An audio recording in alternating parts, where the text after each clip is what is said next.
Welcome to Thinner Peace and Menopause and Beyond with Dr. Deb Butler. This is episode number 256.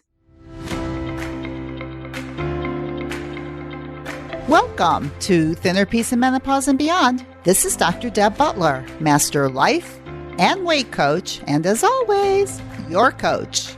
If you're a woman and you're smart and you're successful and you've been struggling with weight your whole life, and now menopause is making it harder than ever, and you are ready to make this the last time you ever have to go on a diet again, then this podcast is for you. Stay tuned. Hello, all my dear friends. How are you today? Oh my gosh, the weather here in St. Louis, Missouri is springtime. But I have to tell you where I've been and what I've been through, because that's really what all my podcast is about today. So I've been traveling. I actually went on a quote unquote real vacation with 3 of my sisters and 2 of my nieces. So I have 3 sisters and I'm the oldest, and 2 of my nieces from one of my sister's daughters, they came with us. And I've done lots and lots and lots of vacations with my sisters and my mom. My mom didn't go this time because of the virus. We really didn't want to take her. And even with all of us, I don't want to get into the how I did it kind of thing, because I know we all have different ideas on how we do this whole keep ourselves safe thing. But I just want to say for all of you who are concerned about me, as I was very diligent on how this all happened, all of us were. But we decided that we were going to go on a road trip, and we went to Florida. And I just got back, and I want to share with you some of my epiphanies of traveling and a lot about being connected to the body and what it's like to be a body whisperer in mind, body, and spirit.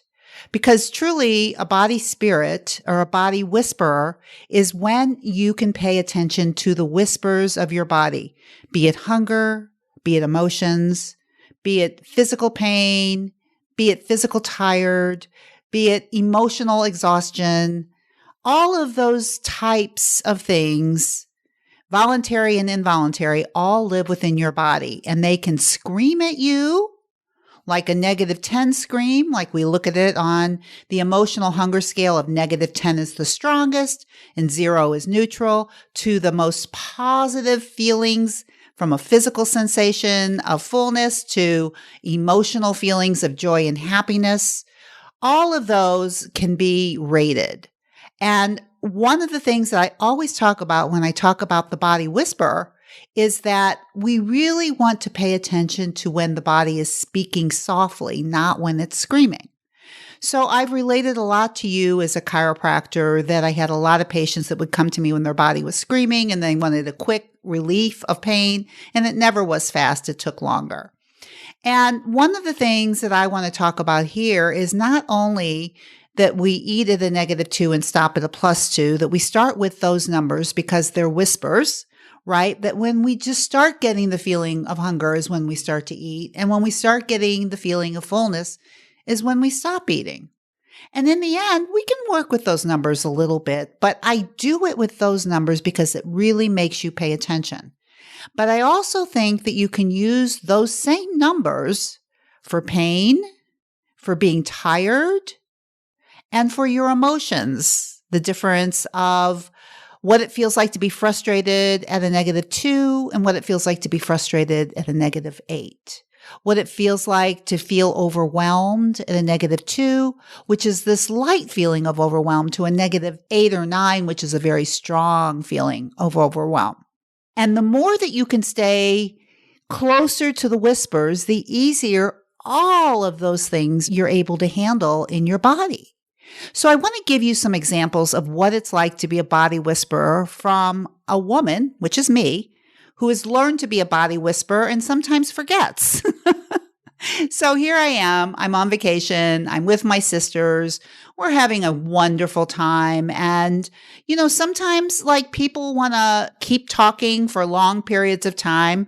And I don't want to talk anymore. I'm all talked out. What do?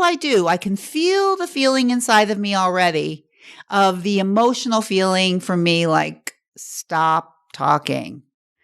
Now, my mind can come in and say, oh, just stay, keep talking, keep talking. What will they think of you? All of those things. Or I could listen to the whispering of my body that it's time to be done. And I've really learned, especially with being with my sisters and being with my nieces, that we all have a right to be able to speak our truth of what's going on for us and how we all react to it. So I loved the idea of being able to say, well, I'm going to go to bed now. Is it easy for you to do that? Like if you're with a group of people and everybody's having a lively conversation, but you're ready to be done, like you know that you're done. Are you able to be done? Are you able to say something that will help protect yourself so that you can get what you want? Or are you more afraid of what somebody else will think of you? Because this is what I was saying when I was on vacation with my sisters and my nieces. It's like, but all of us, it seems like, had so much respect for ourselves first that it seems like we respected each other even more. Like it was so easy to say, I'm going to go to bed now. And everybody smiles and it's like, gives you a high five. It's like we're in a place where all of us want to be body whisperers, which is such a beautiful thing when you're with a bunch of women like this and connected as we are for so many years. So let me give you another example. So that's like one thing. Now, when we were coming home, we did this 14-hour drive home. We were driving. We didn't want to fly. And my husband texted me as I was coming home and wanted to know what I would like him to make for dinner, which is a beautiful thing. My husband's a chef for me now. He cooks for me. He cooks the things that I love. And it's easy for me to eat fuel food, and he does it out of love. And oh my gosh, it's just such a wonderful thing. And I know that I've talked a lot about this in some of my podcasts about what it's like to have somebody cooking for you who loves you and wants to please you. But here I am, I'm coming home. And when he texted me, I was really thinking about what I wanted. And so I told him one of the meals that I really like that he makes is this curry dish, and it's got clams and lobster. And it's a beautiful fuel dish, and I just thought it would taste so good when I got home. It takes a lot of work. He had to go to the store, and he had to prepare, and then he had to come pick me up at my sister's when we got dropped off. Okay. By the time the 14-hour drive was over, my enthusiasm for wanting to eat this food went down a lot. I was so tired. I was more tired than I was even hungry. And when we got home, he had this beautiful meal sitting there waiting for me. Okay, I want to tell you what was going on inside of me. My physical hunger, I was a little hungry. You would have thought I would have been a lot hungry, but I really wasn't. I was maybe a -1 or a -2. And you could just see the smile on his face. And he had some champagne. He was all ready for this beautiful, lovely meal with his wife that had been gone for a week. And what was going on for me was I was so tired that all I really wanted to do was go to sleep. And what I did in the beginning was I started to eat some of this beautiful curry and telling him how much I appreciated it. He opened up a bottle of champagne. He poured me a glass, and I started to drink it a little bit. And my mind is telling me, oh my gosh, he worked so hard for you. But you guys, I was exhausted. I really needed to go to sleep. I didn't know it when I was talking to him on the phone, but I knew it when I was sitting there. What would you do if it were you? Would you be a body whisperer, or would you go against your own body and eat when you're not hungry, stay up when you're so tired because of this beautiful man that's sitting in front of you, my beautiful husband that was sitting in front of me with a smile and wanting to please me? What would you do? I think it's a beautiful example of how you respect yourself and still respect and appreciate this wonderful man. So let me just tell you what I did. I ate a little bit. I had a sip of champagne. And then I looked at my husband and I said to him, I love you so much.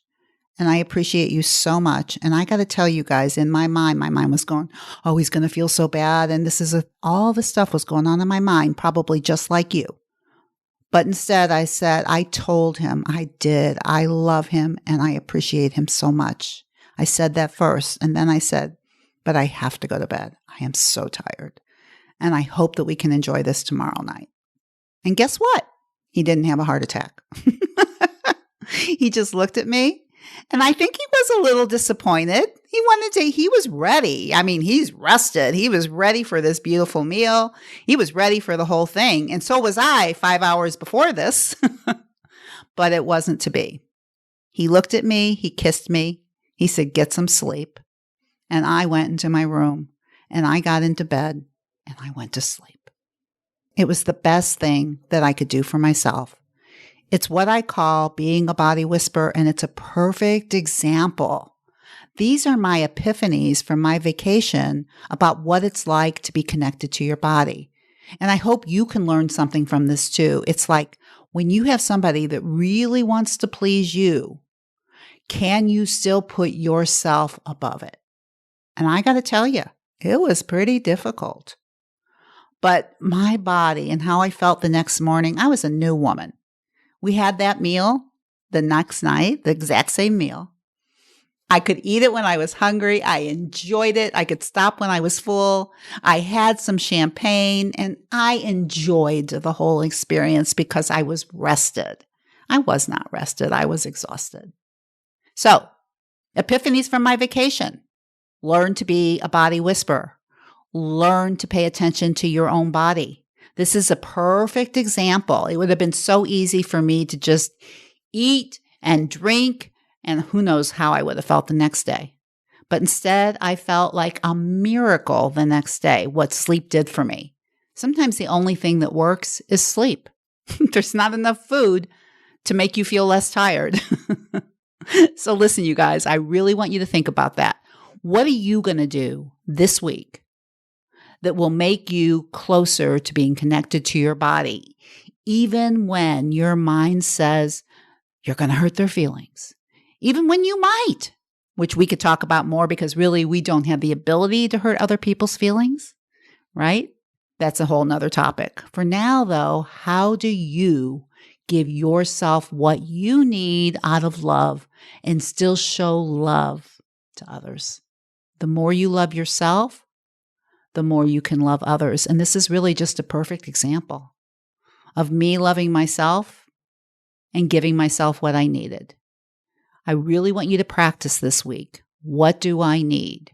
How can I show myself more love, even at the risk of somebody else not liking it? And you know what else I want to tell you is if you think you would like to have the experience of what it's like to be a body whisperer and have true coaching with a coach that knows how to do this, go to my website, drdebbutler.com/change, and you can set up a mini session and find out if what I teach will help you. It's not just about losing the weight. It's about being connected to your body and loving yourself so much that you would be willing for someone else not to be happy with you, but you would be happy with you. You'd be surprised how far that would go. And the only other thing that I want to tell you is no matter what else you do this week, please, please, please be very, very kind to yourself, and I'll see you next week. Bye-bye.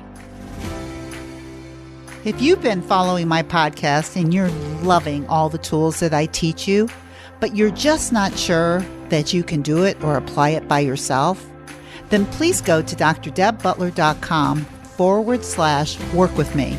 And you can find out if the program that I do and the coaching that I do will help you get to where you want to be, to learn all the tools that I teach and be able to make it a part of your life.